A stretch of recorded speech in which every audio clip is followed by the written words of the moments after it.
What is the ultimate revenge for a woman betrayed? Is it wealth? Is it power? Or is it something far more personal, a final move so cunning it rewrites the future itself? In the glittering cold world of New York's elite. Olivia Chen. Westwood had everything a woman could desire: a Fifth Avenue penthouse, a billionaire husband, and a baby on the way. But behind the doors of their gilded cage, she was a prisoner. When she was cast aside for a younger model, she died alone, a forgotten wife. Her husband and his mistress toasted to their new life. But they didn't know Olivia had left behind a time bomb, a will. And in that will, a secret that would give her most precious possession to the one man her husband feared and hated above all others. This is the story of how a dead woman's final wish brought an empire to its knees. The silence in the Fifth Avenue penthouse was a living thing. It seeped from the cool marble floors, clung to the floor-to-ceiling windows that looked out over a sleeping Central Park, and pooled in the vast spaces between Olivia Chen Westwood and her husband Damien. It was a silence worth millions, curated by interior designers and filled with art that cost more than most people's homes, but it was suffocating her. At 32, Olivia was the portrait of quiet elegance. Her beauty wasn't the loud, demanding kind. It was a gentle grace that had once captivated Damien, the self-made real estate and tech mogul. He'd called her his calm in the storm. Now she was just part of the decor. Her hand rested protectively on the gentle swell of her belly. 7 months carrying the heir to the Westwood Empire, an empire she no longer felt a part of. The change had been gradual at first. Damien, always a workaholic, became more distant. Business trips grew longer, his calls shorter. His scent, once a comforting mix of expensive cologne and crisp cotton, was now often tainted with a cloying, unfamiliar perfume. Chanel No. 5. Olivia wore a subtle Joe Malone scent. The source of that perfume had a name: Jessica Riley, a 24-year-old marketing assistant from his company with ambition that burned like a wildfire and morals that were a barren wasteland. Olivia had seen her at a company gala a few months ago, draped over Damien's arm, her laughter too loud, her dress a shade too red. Damien had introduced her as his protégé. Olivia, a graduate of Wharton herself, who had helped Damien navigate 2 of his biggest mergers before he'd asked her to step back and enjoy the life she deserved, knew a predator when she saw one. Tonight was the breaking point. Damien had been home for exactly 12 minutes. He'd dropped his briefcase by the door, loosened his tie, and poured a Macallan 25 without even glancing at her. "We need to talk," Olivia said, her voice steady despite the tremor in her hands. Damien swirled the amber liquid in his glass, his back to her. "I'm tired, Olivia. Whatever it is, can it wait?" "No, it can't." She took a breath. "I know about her, Damien. I know about Jessica." He didn't flinch. He simply took a slow, deliberate sip of his scotch. The lack of a denial was a physical blow. "She makes me feel alive," he said, finally turning to face her. His eyes, the same ones that had once looked at her with adoration, were now cold, hard stones. "She's fun. She doesn't question me. She doesn't weigh me down." The implication hung in the air, as heavy as the unwept tears in Olivia's throat. "You weigh me down. The baby weighs me down." "I am carrying your son," she whispered the words, feeling fragile and foolish. "A son I will provide for," he said, his voice clipped and businesslike. "He will have the Westwood name. He will have the best of everything. But you and I, this arrangement is no longer working for me. Arrangement. That's what their marriage, their love, their shared history had been reduced to. A line item on his balance sheet that was now in the red. So what happens now? She asked her heart, a frantic bird beating against the cage of her ribs. You bring her here, to our home, while I wait in the guest room. A cruel smirk touched his lips. Don't be naive. I've bought her a condo, a nice one. But this penthouse, it's mine. My lawyers will be in touch with yours. I'll be generous. You'll be set up comfortably somewhere else. Out of the city, perhaps. The Hamptons. It's better for a child anyway. He was exiling her, disposing of her like an outdated piece of technology. The fight went out of her, replaced by an icy calm. She saw him clearly for the first time in years, not as the man she loved, but as a hollow shell of ambition and ego.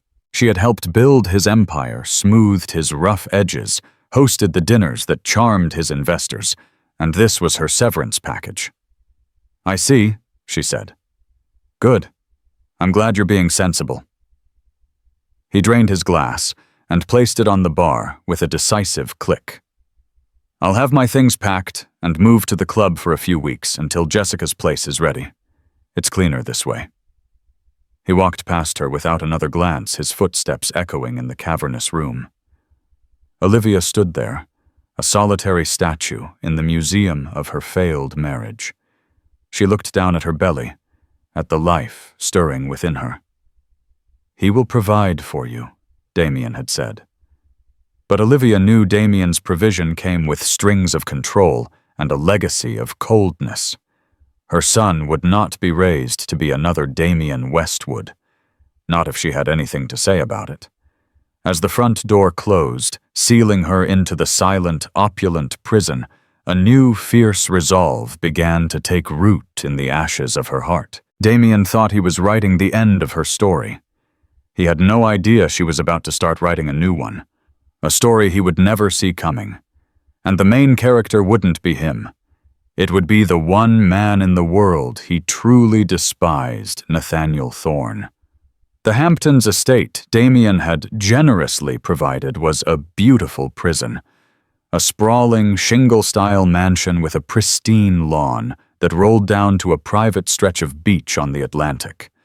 It was sterile, impersonal, and achingly lonely. Damien had his lawyers deliver the keys via a messenger. He never came himself. The financial support was automatic, a clinical deposit into a new bank account every month. He was treating her and his unborn son like a subscription he'd forgotten to cancel. Olivia spent the first few weeks in a fog of grief. She would walk the cold, empty beach, the winter wind whipping at her coat, and talk to the baby growing inside her. It's just us now, little one. She'd whisper, her breath fogging in the air. But I will be enough. I promise I will be enough for both of us. Her only regular visitor was her younger sister, Sophie, a freelance journalist who would drive out from the city with groceries and gossip her presence a warm, vibrant splash of color in Olivia's monochrome world. You can't just let him do this, Sophie insisted one afternoon, her fists clenched on the Carrara marble kitchen island. Sue him for everything. Take him to the cleaners. The press would have a field day. Billionaire mogul dumps pregnant wife for intern. His stock would plummet. Olivia managed a weak smile. And what would that get me, Soph? A bitter public fight that would drag our son's name through the mud before he's even born. Damien has an army of lawyers and a PR team that could spin this as me being an unstable gold digger. I'd be shredded. So you're just going to roll over? I'm not rolling over, Olivia said, her voice gaining a steely edge that made Sophie blink. I'm changing the rules of the game.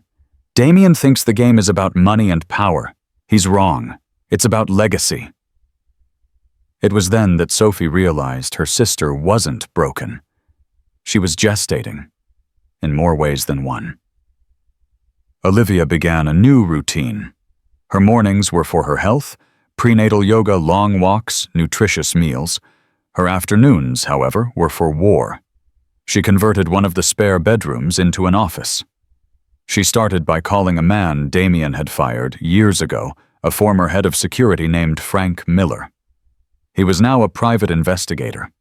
She hired him with a simple, quiet instruction: find everything on Jessica Riley, and find every skeleton in Damien's closet he thinks he buried. Next, she contacted a lawyer. Not one of the slick, corporate sharks Damien used, but a quiet, older man from a respected, old money firm known for its discretion and its ironclad estate planning. His name was Arthur Peterson. In their first meeting in his wood-paneled office in a historic downtown building, she laid out her situation. "Mr. Westwood believes he is in control," Olivia stated, her hands folded calmly in her lap. "He believes that by providing financially, he has fulfilled his obligations. He assumes our son will be his heir, to be molded in his image when the time is right. I want to ensure that never happens." Mr. Peterson peered at her over his spectacles. "What are you proposing, Mrs. Westwood?" "I want to draft a new will," Olivia said. "One that specifies in unequivocal terms the guardianship of my son in the event of my death." "A standard and wise precaution," the lawyer nodded. "You would likely name your sister Ms. Chen." "No," Olivia said, and the single word was as sharp as a shard of glass. "My sister is wonderful, but she doesn't have the resources to protect him from Damien. My husband is a man who buys bullies and litigates his way to what he wants. My son's guardian needs to be someone Damien can't control, someone he can't buy." In fact, a shadow of a smile played on her lips. "It needs to be the one person on this planet he truly fears." She leaned forward and spoke the name. "Nathaniel Thorne." Arthur Peterson's eyebrows shot up. The name was legendary in their world. Nathaniel Thorne, the enigmatic CEO of Thorne Industries, a rival conglomerate. The feud between Thorne and Westwood was the stuff of Wall Street legend. Years ago, they had been partners in a fledgling tech venture. Damien, in a move of breathtaking betrayal, had leveraged Nathaniel's own capital to push him out and take the company public, making himself a billionaire and leaving Nathaniel with almost nothing. But Nathaniel was a phoenix.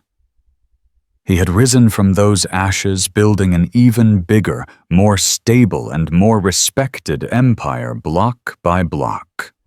He was everything Damien wasn't: patient, strategic, and scrupulously ethical. Their hatred for each other was cold, deep, and unyielding. "Mr. Thorne," the lawyer said, stunned. "Damien Westwood's mortal enemy. Why would he ever agree, and on what grounds could you possibly grant him guardianship?"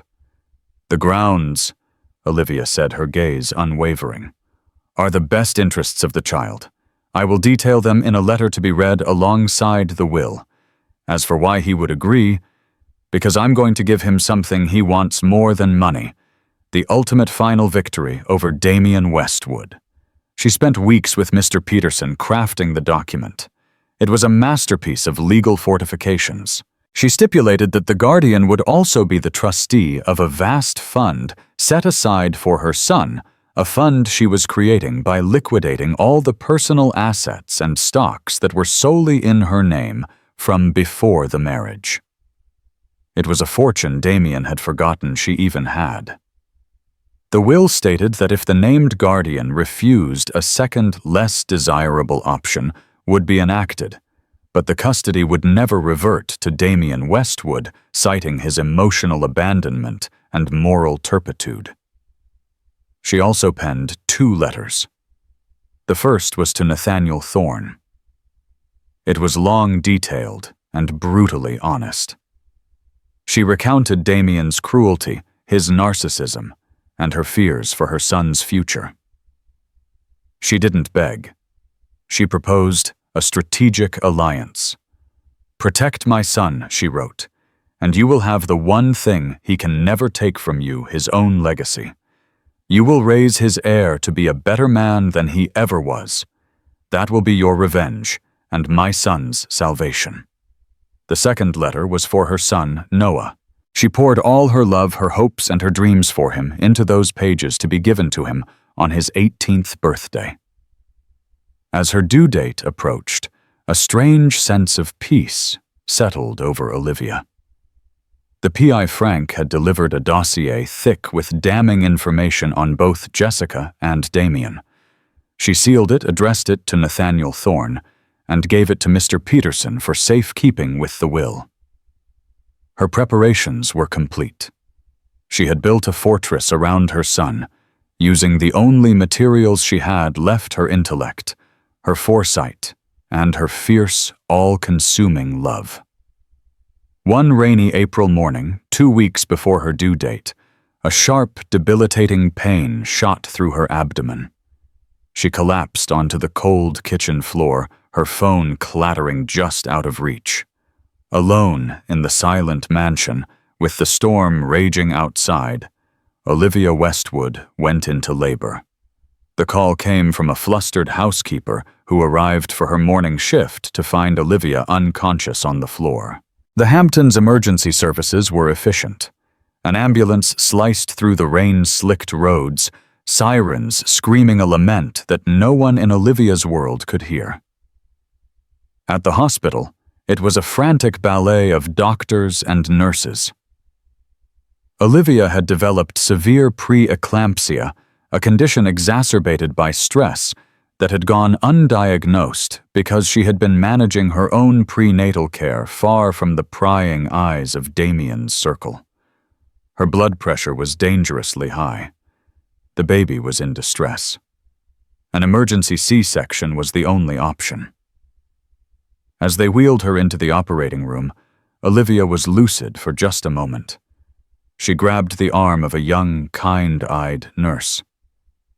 "My baby," she gasped, her voice a reedy whisper. "His name is Noah. Please make sure he's safe. Noah Chen." She used her maiden name, a final small act of defiance. The surgery was a success and a failure. Noah Chen was delivered small, but with a healthy cry that echoed in the sterile room. But Olivia's body, pushed beyond its limits, began to fail. She hemorrhaged, and her system, already in crisis, couldn't cope. She bled out on the operating table, her heart giving one last tired beat. She never got to hold her son. Miles away in the sun-drenched waters of St. Bart's, the clink of champagne flutes rang out over the deck of a 150-foot yacht named the Victor. Damien Westwood laughed a deep, satisfied sound as Jessica Riley, clad in a barely-there bikini, draped herself over him. "To us," Jessica purred, raising her glass, "and to new beginnings, no more complications." Damien's phone, sitting on the polished teak table, buzzed insistently. The caller ID read, "Southampton Hospital." He frowned and silenced it. "Probably a fundraising call," he muttered, turning his attention back to Jessica. The call came again. Annoyed, he rejected it. When it rang a third time, he answered with a snarl. "What?" The voice on the other end was hesitant professional. A hospital administrator. "Mr. Westwood, I'm calling about your wife, Olivia Westwood." "She's not my wife," he corrected instantly, a cruel reflex. "We're separated." "What does she want?" "Money." There was a pause. "Sir, there was an emergency. Mrs. Westwood was brought in this morning. She delivered a baby boy via C-section. But I'm so sorry to tell you this, sir. There were complications. We were unable to save her. She passed away just under an hour ago." The world on the yacht didn't stop. The sun still glinted off the turquoise water, the gentle waves still lapped against the hull, Jessica was still smiling expectantly at him, but Damien felt a strange cold void open in his chest. It wasn't grief. It was inconvenience, a problem, a loose end he thought he had neatly tied up. And then the administrator's other words hit him. A baby boy. An heir. His son. "The baby?" he asked, his voice flat. "He's in the ICU, but he's stable. He's a fighter, Mr. Westwood. He's waiting for his father." Damien hung up. Jessica's smile had faded, replaced by a calculating frown. What is it? What did the hag want now? "She's dead." Damien said the words feeling foreign in his mouth. He looked out at the endless ocean. Olivia is dead. She had the baby.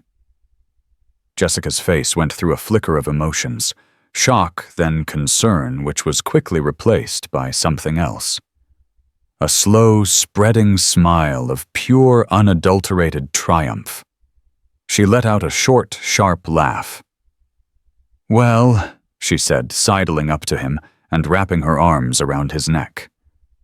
"Isn't that convenient?" She kissed his cheek.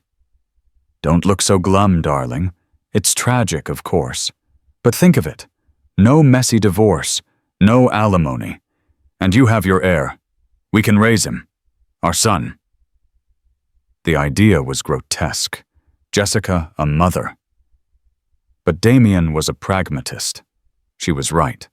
The problem had solved itself. A wave of relief, dark and shameful, washed over him. He pulled her close. "You're right," he said, the cold void in his chest filling with the familiar warmth of his own ambition. He now had everything he wanted. His freedom, his lover, and the son to carry on his name. The perfect, clean slate. Back in Southampton, the kind-eyed nurse who had spoken to Olivia was filling out paperwork. She carefully wrote the name on the baby's temporary hospital bracelet. Noah Chen. She looked at the tiny infant sleeping in the incubator, his tiny fists clenched. He was alone, his mother gone, his father celebrating on a yacht thousands of miles away. The nurse felt a pang of profound sadness for the little boy who had entered the world in the midst of such a quiet, lonely tragedy. She had no idea that the boy wasn't alone at all. His mother had built an army to protect him, and the general was about to be summoned. A week later, Damien Westwood, tanned and looking more inconvenienced than bereaved, strode into the 40-floor conference room of the law firm Peterson, Hale & Associates. He had traded his yacht attire for a bespoke Tom Ford suit, a costume of solemnity. Jessica had wanted to come for support, but Damien's PR team had insisted it was a terrible look. She was sulking in his penthouse, likely shopping online. He was here for the reading of Olivia's will, a formality he assumed would be swift and simple. She'd get their pre-nuptial agreement amount, some assets would be put in trust for the boy, and that would be that. He would take custody of his son, hire a team of the best nannies money could buy, and raise his heir. In the room were Olivia's sister, Sophie, her eyes red-rimmed and filled with a palpable hatred for him, and the lawyer, Arthur Peterson, who regarded him with an expression of cool distaste. Damien gave a curt nod and took a seat at the head of the long mahogany table. "Let's get this over with, Arthur," Damien said, his tone brisk. "I have a board meeting at noon." Mr. Peterson adjusted his glasses. "We are waiting for one more party." Damien frowned. "Who Olivia's parents are in Taiwan, and her only sibling is right here. There's no one else." As if on cue, the conference room doors opened. Damien's blood ran cold. Standing in the doorway, exuding an aura of quiet, lethal power, was Nathaniel Thorne. He was the physical opposite of Damien.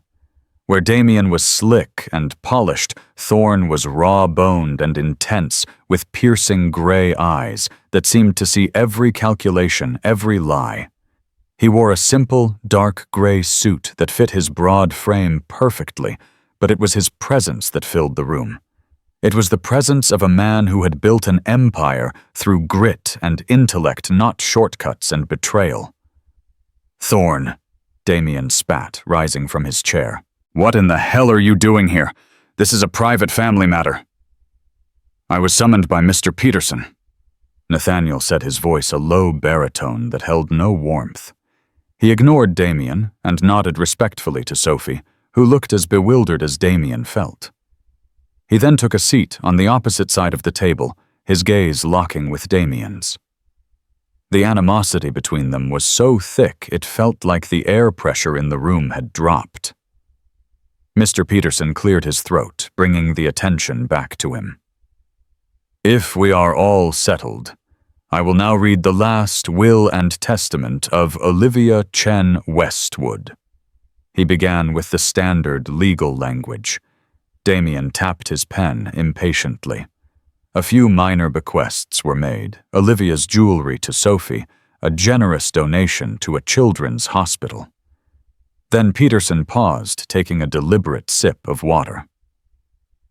"Now," he said, looking directly at Damien, "regarding the primary issue of Mrs. Westwood's estate and the welfare of her only child, Noah Chen." "His name is Noah Westwood," Damien snapped. "The birth certificate which Mrs. Westwood arranged to be filed lists his name as Noah Chen," Peterson countered smoothly. "That can be legally contested, of course. However, let me proceed." He cleared his throat again. "To my estranged husband, Damien Westwood, I leave the sum of $1, the same value I now place on the vows he made to me." Damien's face turned purple. Sophie let out a sound that was half gasp, half laugh. Peterson continued, his voice steady. "All of my personal assets, including my premarital stock portfolio in Chen Global, imports my art collection, and all personal property are to be placed in a trust. The sole beneficiary of this trust will be my son, Noah. The trust will be managed by a trustee who will have full discretion over the funds for Noah's care, upbringing, and education." Damien relaxed slightly. A trust. Fine. He would control the trustee. He was still in control. "And now," Peterson said, taking off his glasses and looking at the three people before him, "we come to the most crucial stipulation. The matter of legal guardianship of my son Noah Chen." He put his glasses back on and read from the page. "It is my dying wish and my most solemn legally binding directive that my son be protected from the corrupting influence, emotional negligence, and narcissistic personality of his biological father, Damien Westwood. Therefore, under no circumstances shall Damien Westwood be granted physical or legal custody of my child." "That's preposterous!" Damien roared, slamming his hand on the table. "I'm his father. No court in the country would uphold that." "She provided a mountain of evidence to support her claim, Mr. Westwood," Peterson said calmly, "including phone records, financial statements proving your affair, and sworn affidavits from staff detailing your abandonment. It would be a very, very ugly court fight for you. But it won't come to that, because she did not leave her son without a guardian." He took one final deep breath. "I hereby grant full and sole legal and physical guardianship of my son Noah Chen to Mr. Nathaniel Thorne." Silence. Absolute, deafening silence. Damien stared, his mouth agape, his brain refusing to process the words. Sophie's jaw had dropped. And Nathaniel Thorne, the man at the center of the explosion, showed the first flicker of emotion Damien had ever seen from him: pure, unadulterated shock. His stony facade cracked his eyes wide with disbelief. Damien finally found his voice, It was a strangled, venomous whisper. "She did what? It's all here," Peterson said, tapping the document. "Legally airtight. Signed, witnessed, and notarized. She also left a personal letter for you, Mr. Thorne, explaining her reasoning." He slid a thick, cream-colored envelope across the table. Nathaniel stared at the envelope as if it were a cobra. Damien began to laugh, a high, unhinged sound. "This is insane! A joke! He hates me! He'd never do it! He doesn't want a baby! He's a monster, a corporate raider. This is Olivia being vindictive and crazy." Nathaniel's gaze lifted from the letter to Damien. His expression was no longer shocked. It was hardening into something else, something cold and contemplative. He looked at Damien's sputtering rage, at Sophie's tear-streaked but hopeful face, and then back at the envelope that held a dead woman's plea. Without a word, he picked up the envelope, stood, and turned to leave. "Where are you going, Thorne?" Damien yelled, his voice cracking. "You can't just walk out. This is my son we're talking about." At the door, Nathaniel paused. He turned his head, and his gray eyes were like chips of ice. "No Westwood," he said, his voice dangerously quiet. "He is Olivia's son, and according to this, he is now my responsibility." He walked out, leaving Damien Westwood standing in the ruins of his perfect, well-ordered world, utterly and completely outmaneuvered by the ghost of the wife he had thrown away. Nathaniel Thorne did not go back to his office. He had his driver take him to his home, a starkly modern minimalist triplex in Tribeca that was more art gallery than living space. It was a fortress of solitude designed for a man who valued control, order, and silence above all else. A baby did not fit into its clean lines and muted color palette. In his study, a room walled with books and overlooking the Hudson River, he sat in a leather Eames chair and stared at the cream-colored envelope in his hands. Olivia Chen Westwood. He barely knew the woman. He'd met her twice, maybe 3 times at industry events years ago before she had married his nemesis. He remembered a quiet, intelligent woman with observant eyes. She had discussed a recent merger with him with a knowledge that had surprised him. He hadn't thought of her since. Why him? Why entrust him with the most precious thing in her life? Was this just a final poisoned dart aimed at Damien? A way to use her child as a weapon to torment her husband from beyond the grave? The thought soured in his stomach. Nathaniel had built his career on logic and strategy, not on petty emotional games. If that's all this was, he would have his lawyers decline the guardianship and walk away. His fingers broke the wax seal. Her handwriting was elegant, precise. He began to read. Mr. Thorne, if you are reading this, then my worst fears have come true, and I have not survived to raise my son.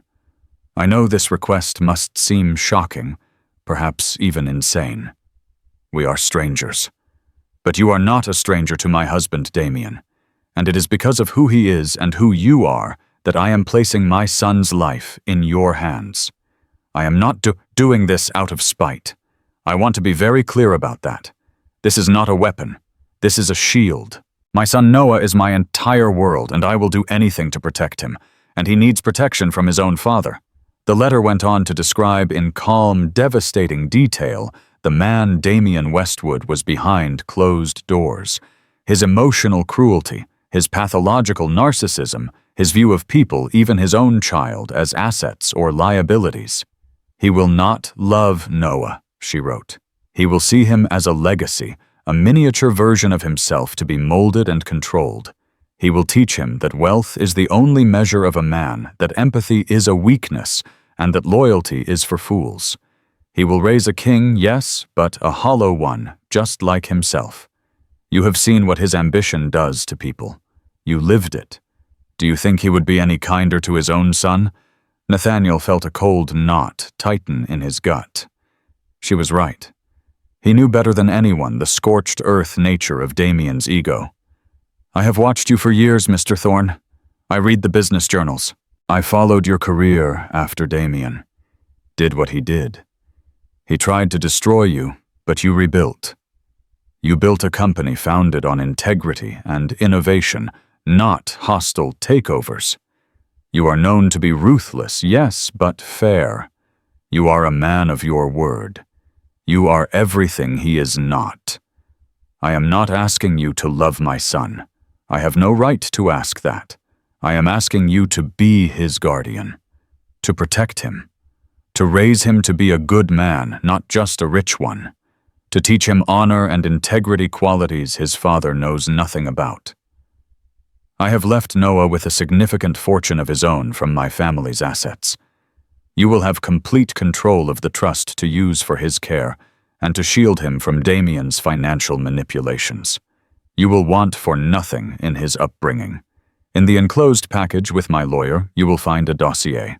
It contains leverage against Damien information on his unethical business practices and the sordid details of his affair with Jessica Riley. Use it if he fights you. Use it to protect Noah. Use it to protect yourself. Why would you do this? What is in it for you? Perhaps nothing. Perhaps the satisfaction of knowing you have taken the one thing Damien cannot buy bully or win back his legacy. You will raise his son. His heir will call another man father. For a man like Damien, there is no greater defeat. This will be your final quiet victory in the war he started with you all those years ago. It is a terrible thing to offer to use my son's life as a chess piece, but it is the only language a man like Damien understands. And it is the only way I can be sure you will keep him safe. Please, Mr. Thorne, protect my little boy. Don't let his father destroy him. Sincerely, Olivia Chen Westwood. Nathaniel leaned his head back and closed his eyes. The letter was a work of brutal strategic genius. She had analyzed him as she would a stock, identifying his motivations, his history, and his character. She had appealed not to his sentimentality. He had little of that, but to his sense of justice, his hatred of Damien, and his own rigid code of honor. She hadn't asked him to be a father. She had asked him to be a protector, a guardian, a warden. He thought of the baby, Noah, a tiny helpless infant born into a war he didn't even know was being fought, abandoned by one parent, orphaned by the other. Damien's reaction in the lawyer's office flashed in his mind. The sputtering rage, the proprietary fury. Not once had he expressed sorrow for Olivia or concern for his son. Only outrage that something of his was being taken away. Olivia had been right about him. Absolutely chillingly right. Nathaniel stood up and walked to the window, looking down at the city lights. His life was a fortress of order. A baby would be a grenade thrown into the center of it. It would mean chaos, noise, responsibility of a kind he had never known. It was illogical. It was impractical. It was also the right thing to do. He picked up his phone and dialed the number for his head of security. "George," he said, his voice firm, all indecision gone. "I need you to arrange something for me. I need a security detail sent to Southampton Hospital NICU. No one gets in or out of the room of a baby named Noah Chen without my direct authorization, especially not Damien Westwood." He paused. "And one more thing. Contact the best pediatric design firm in the city. I have a suite of rooms on the second floor of my home. I want them converted into a nursery and staff quarters. I want it done by the end of the week." He hung up the phone. The decision was made. Olivia Westwood had made him a proposal, a strategic alliance from beyond the grave. And Nathaniel Thorne never walked away from a winning move. He would be the boy's shield. He would raise him. And in doing so, he would dismantle Damien Westwood piece by piece, starting with his legacy. The news hit the financial world like a thunderclap. It wasn't leaked, it was strategically released. A quiet, factual statement from the office of Nathaniel Thorne, confirming that he had been granted sole guardianship of Noah Chen, the infant son of the late Olivia Chen Westwood. The statement was dry, professional, and devastating. For Damien Westwood, it was the beginning of a public crucifixion. He had launched an immediate, furious legal challenge. His lawyers, a team of belligerent sharks from Skadden Arps, filed emergency motions challenging Olivia's mental competency and claiming parental rights. But Arthur Peterson and Nathaniel's legal team were ready. They presented Olivia's meticulous documentation of Damien's abandonment and affair. They presented the sealed dossier she had prepared. They didn't even have to use the most damaging information.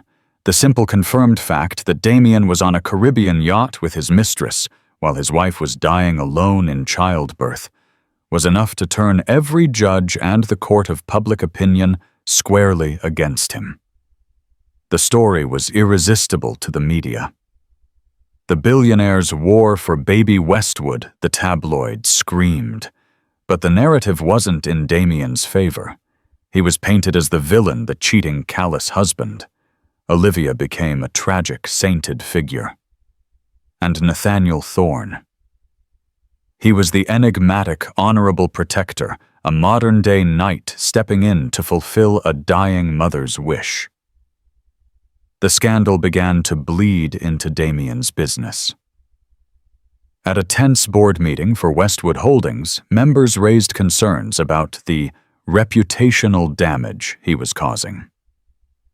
An activist investor smelling blood in the water began agitating for a vote of no confidence. A multi-billion-dollar merger he had been orchestrating with a conservative family-run conglomerate in Germany was suddenly put on hold due to concerns over leadership stability. Damien's empire, built on a carefully constructed image of success and power, was starting to crack. Meanwhile, in Tribeca, Nathaniel Thorne's perfectly ordered world had been turned upside down. His minimalist home was now filled with the foreign sounds of a baby crying and the hushed footsteps of a team of round-the-clock nurses. The suite of rooms on the second floor had been transformed into a state-of-the-art nursery that looked like something out of a design magazine filled with soft gray and cream tones. Nathaniel was awkward. He was a man who commanded boardrooms and navigated complex international deals. He had no idea what to do with a tiny, fragile human. He would stand stiffly over the crib, watching Noah sleep, his face a mask of constipated concern. The first time a nurse tried to hand Noah to him, he held the baby like it was a live bomb, his arms rigid. "You need to support his head, Mr. Thorne," the nurse, a kind, middle-aged Irish woman named Mary, instructed gently. Nathaniel adjusted his grip, a bead of sweat on his brow. Noah made a small, gurgling sound, and his tiny fingers wrapped around one of Nathaniel's large ones. The grip was surprisingly strong. A strange, unfamiliar emotion flickered in Nathaniel's chest. It wasn't love, not yet. It was a profound sense of responsibility, a connection. He found himself wandering into the nursery at all hours. He'd watch Mary feed him, bathe him, change him. He started asking questions about feeding schedules, sleep patterns, developmental milestones. His hyper-analytical mind began to treat fatherhood like a new business venture, gathering data, learning the metrics of a successful outcome. One night around 3 a.m., he was woken by Noah's cries. He walked down the hall to find the night nurse trying to soothe the wailing infant to no avail. "He's got a bit of colic, sir," she said, looking exhausted. "Nothing to be worried about, but he won't settle." On instinct, Nathaniel held out his arms. "Let me." The nurse, surprised, handed the baby over. Nathaniel held Noah against his chest and began to walk. He didn't coo or shush. He just walked back and forth across the large, silent living room, the city lights twinkling below. He could feel the baby's small, warm body trembling against his. He started to talk, his voice a low, steady rumble. He didn't talk baby talk. He talked about his day, about a difficult negotiation with a Japanese firm, about a flaw in a new software prototype. And a strange thing happened. The baby's cries subsided, replaced by little hiccups. He quieted, listening to the steady vibration of Nathaniel's voice and the rhythmic beat of his heart. Within 10 minutes, Noah was fast asleep on his chest. Nathaniel stood there for a long time, not wanting to move. He looked down at the peaceful, trusting face of the child in his arms. The son of his enemy. The responsibility that had been thrust upon him. The grenade in his orderly life. But in that quiet, pre-dawn moment, he felt the hard shell around his own heart crack just a little. This wasn't just a strategic move in a corporate war anymore. This was a life he had sworn to protect. While one man was discovering a new purpose, the other was losing his. The legal battles dragged on, but Damien was losing on all fronts. His appeal for custody was denied. The court granted him supervised visitation rights only 1 hour twice a month in the presence of a court-appointed monitor. His first visit was a disaster. He arrived at Nathaniel's home, his face a thunderous mask of rage. He refused to look Nathaniel in the eye. The monitor, a stern-looking woman, led him into a neutral playroom. Noah, now 3 months old, was sitting in a baby seat, cooing at a mobile. Damien stared at him. This was his son, his blood, and he looked like a baby. A stranger. He didn't know what to do. He awkwardly picked him up. Noah, unused to his smell, his rough handling, began to cry. A loud, piercing wail. "He's fine, he just does that," Damien snapped at the monitor. But the crying intensified. It grated on his nerves. This wasn't the triumphant meeting of father and heir he had imagined. It was noisy and unpleasant. After 20 minutes of non-stop screaming, he thrust the baby back at the nurse. "He's overtired or something. This is a waste of time," he declared, and stormed out, cutting the visit short. As he left, Jessica Riley was waiting for him in his Bentley. Her shopping bags from Bergdorf's were piled in the back seat. "How was it?" she asked, reapplying her lipstick. "Did you tell the little brat who his real daddy is?" "He just cried the whole time," Damien growled, slamming the car into gear. Jessica sighed, annoyed. "Well, that's a problem. All this fighting and legal crap is costing a fortune, Damien. My black card was declined this morning. It was humiliating. The board has frozen my discretionary accounts pending a review." He gritted out his knuckles, white on the steering wheel. Jessica turned to him, her perfectly made-up face hardening. The playful kitten was gone, replaced by a cold-eyed predator. "You promised me an empire, Damien, not declined credit cards and a screaming brat you can't even control. You need to fix this, or I'll find someone who can give me the lifestyle I deserve." Damien looked at her, truly looked at her, and saw not a partner, but another liability. He was surrounded, attacked by the ghost of his dead wife, thwarted by his greatest enemy, and now being picked apart by the very vulture he had invited into his life. His empire wasn't just cracking. It was beginning to burn. The final collapse of Damien Westwood's world happened faster than anyone anticipated. The German merger, his keystone project, officially fell through. The public reason was market volatility. The private reason, which was promptly leaked to the Wall Street Journal by a source close to Thorne Industries, was that the German patriarch refused to do business with a man of such profound moral failings. The stock of Westwood Holdings plummeted by 30% overnight. The activist investor seized the moment, calling for an emergency shareholder meeting.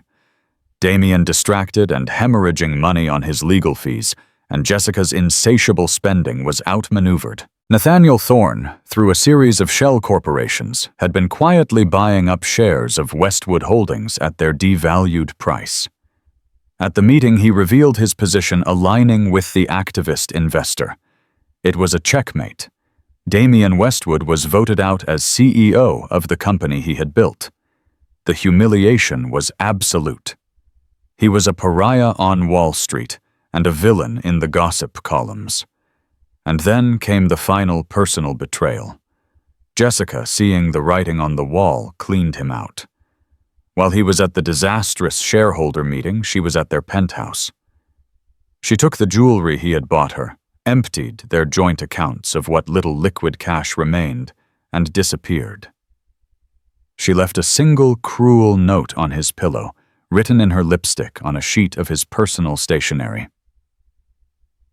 "Thanks for the fun. Should have signed a prenup with me, not her. Ciao." And Damien came home to a half-empty closet and a deafening silence that was horribly reminiscent of the one he used to share with Olivia. He was ruined. He had lost his company, his fortune, his mistress, and the respect of the world. And his son, the one piece of his legacy he thought he could control, was being raised by his most hated enemy. The irony was so bitter, it felt like acid in his throat. He had thrown away a queen for a pawn, and in the end, the pawn had run off with the gold, leaving him with nothing. A year passed. The world moved on. Damien Westwood became a cautionary tale, whispered in exclusive clubs, a modern-day Icarus who had flown too close to the sun of his own ego. He sold the penthouse and the Hamptons estate to cover his debts and moved into a much smaller rented apartment, a ghost haunting the city he once ruled. He stopped attending the supervised visits with his son. It was too painful, too humiliating to see Noah in the arms of the nurses and staff at Nathaniel's home, a home that represented everything he had lost.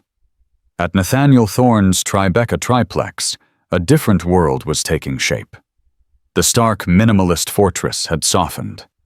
There were now baby gates, a colorful playmat in the living room, and the abstract sculpture in the foyer had been replaced by a ridiculously large stuffed giraffe. Noah was a happy, thriving 1-year-old. He was just learning to walk, toddling on unsteady legs through the vast apartment.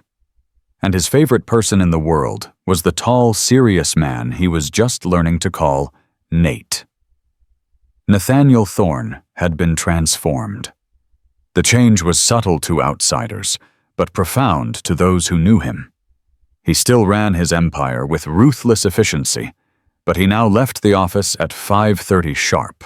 He had learned how to give a bath without flooding the bathroom, how to make monster noises that sent Noah into fits of giggles, and how to read Goodnight Moon with the perfect soothing cadence.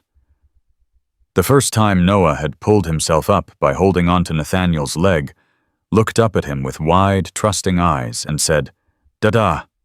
Nathaniel had frozen. The nurse had quickly said, "He just babbles that at everyone, Mr. Thorne." But Nathaniel knew better. A feeling fierce and overwhelmingly protective had surged through him. It was love. Unplanned, illogical, and undeniable. On the first anniversary of Olivia's death, Nathaniel did something he had never expected to do.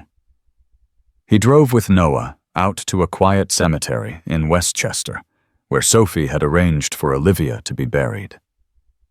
He stood before the simple, elegant headstone that read, "Olivia Chen Westwood, beloved mother." He held Noah in his arms, the little boy's head resting on his shoulder. "This is your mother," Nathaniel said softly. "She was a brilliant, strong woman, and she loved you more than anything in the world." Noah, too young to understand, just reached out a chubby hand and patted Nathaniel's cheek. Nathaniel looked at the grave, a silent promise passing between him and the woman he had barely known, but who had entrusted him with everything. He was no longer just a guardian or a protector. He was a father. In her final desperate act, Olivia hadn't just secured her son's future. She had given two lonely souls a family. He thought of Damien, alone and broken somewhere in the city. Olivia's revenge had been complete. It wasn't about destroying Damien's company or taking his money. It was about salvation. She had saved her son from a terrible fate, and in the process had inadvertently saved a man who didn't even know he needed saving. The legacy of Damien Westwood was ashes, but the legacy of Olivia Chen, a legacy of love, strength, and incredible foresight, was just beginning. And so a story that began in betrayal and heartbreak ends with the quiet creation of a new family born from the ashes of an old one. Olivia Chen Westwood's last act was not one of vengeance, but one of ultimate protection. She knew that the best way to defeat a man like Damien Westwood wasn't to take his money, but to rewrite his future. In giving her son to his greatest enemy, she gave Noah the one thing Damien's billions could never buy a father's love. Nathaniel Thorne. A man who lived in a world of cold logic and corporate warfare found an unexpected purpose in the innocent trust of a child. It's a powerful reminder that sometimes the greatest victories aren't loud and explosive, but are won in the quiet moments, a bedtime story, a shared laugh, a promise kept to a ghost. If this story of justice, legacy, and the surprising forms that love can take moved you, please let us know by hitting the like button. Share this video with someone who appreciates a story where the good guys in their own unexpected ways truly win. And for more gripping stories that explore the depths of human emotion, make sure you subscribe to our channel and turn on notifications. Thank you for listening.